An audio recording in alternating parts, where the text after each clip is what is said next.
story from my mother, as I was preoccupied with figuring out why pancakes don't taste good at the time. So, it's the very early 90s, the Soviet Union is no more, and people from its former member states flock out into the world, trying to find a better life for themselves. Well, Miller had taken a wrong turn somewhere, and ended up in the crap-hole village in West Germany I grew up in, where she became friends with my mother. Miller had a son, a couple of years older than me, Robert. Robert was to attend elementary school in our village, but the ancient director refused to accept him. He doesn't speak proper German. Well, neither do any other elementary schoolers. They will move on soon anyway.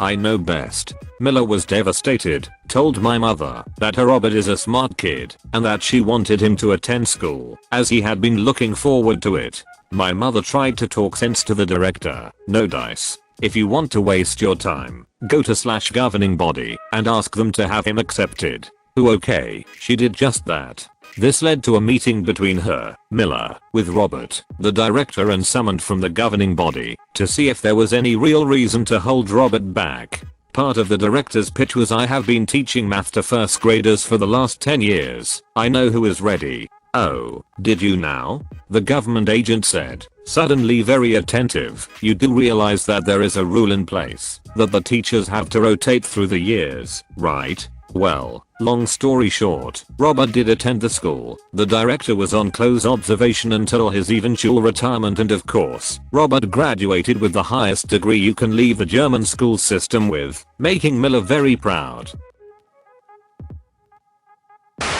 For a brief moment in time I was an interim sales manager at a marketing company. Some backgrounds. Sometimes, especially in our retail space, clients would want to spend a lot of ad dollars in a short time period, i.e. Black Friday sales, or what have you.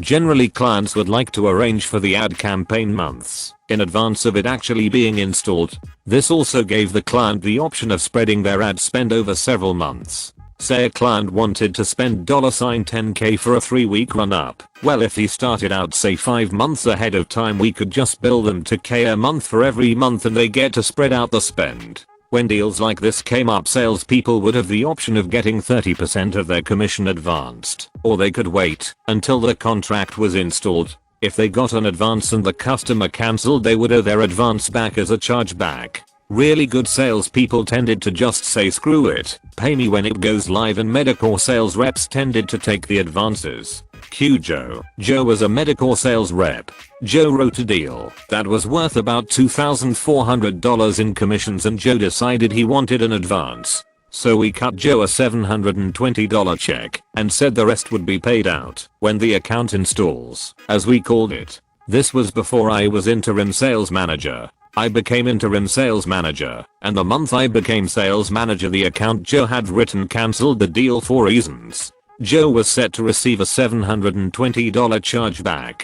At the same time, this was end of QTR, and based upon Joe's performance he had earned himself a $2,500 bonus. Commission statements came out, and Joe came to complain to me about how his commission was wrong. He pointed out that his bonus was supposed to be $2,500, but he only got $2,300. They forgot his review bonus. I looked at his statement and noticed the $720 chargeback was missing. I sat down with Joe and I said, hey look, I can ask payroll to fix your bonus and get you that extra $200, but payroll also forgot to charge you back $720. I think it's best we leave this be, cause you're actually $520 ahead. Joe got upset. I think he felt like I was trying to rip him off. I really wasn't. And I said, Joe, if I ask payroll to fix your commission, they are going notice you didn't get the $720 charge back. They'll give you the extra $200 for the bonus plus take $720 back, so you lose $520. Yes, your statement is incorrect, but it's incorrect $520 in your favor. Joe and I had some back and forth, and I was finally like, alright Joe, I'll go to payroll to get your issue fixed. I go to payroll, point out the error, I didn't bring up the chargeback. I was kinda hoping payroll would just not notice that, but they did. and payroll emailed me back and said thanks for pointing out our error. We will give Joe an extra $200 for his review bonus, and we will also be issuing the $720 chargeback for the lost account for a net adjustment of -$520. So I forwarded the email to Joe and said, congrats Joe, payroll will be paying out your $200 review bonus. However, they are also going to charge you back $720 for a net adjustment of -$520 on your next pay statement. To which Joe came into my office in a bit of shock and said, so they fixed my pay and now I lose $520? I go yes. Because they forgot about the chargeback, right? I go yes. He bows his head in disappointment and goes, I shoulda kept my mouth shut, shouldn't I? I said yes. He goes, can we just tell them to leave everything as is? And I go nope. He goes F. And I go sorry Joe. And he goes back to work. Due to the amazing response from my last one, I've decided to do another medical malicious compliance post. This one takes place in a dentist's office. First thing to know, I'm completely immune to lidocaine. Didn't discover this until I was an adult, and it suddenly made sense why I hated dentists so much. Ever since, I've made sure to put this on every dentist intake form, usually under allergies. Close sister form usually has. Second, I chipped one of my front teeth when I was a teen. Every once in a while, I have to go in and get it resealed due to wear and tear. I was in college and the tooth needed to be resealed. I decided to try the dentist next to the campus as they had a good deal with our insurance. Standard I'm a poor college student decisions. I get into my appointment and an assistant starts prepping me for the procedure. In the chair, pop on the bib, etc. She then takes the tiny needle and pokes me in the gums to freeze me up. Exposed nerves in a broken tooth are painful. As I'm sure you've already guessed, she used Novocaine. Not that I knew. At first, Shelby assistant, for dental assistant, and me. After waiting a few minutes for the shot to work, she starts poking around. I immediately feel sharp pain as she does, and start tensing up. Assistant, hold still. I know it feels weird. Me, with fingers in my mouth, it hurts. Assistant, no, that's just pressure. It's okay. Me, no, it hurts. She takes her fingers and scrape Y implement out of my mouth. Assistant, annoyed, I already numbed you. It can't hurt. Me, it does, though. Really? She sighs and tells me to look up. While I do, she pokes me in the gums, and I jump. Assistant, shrugging, looks like I have to give you another shot. Now, at this point, there's been zero numbing effect. I can feel everything.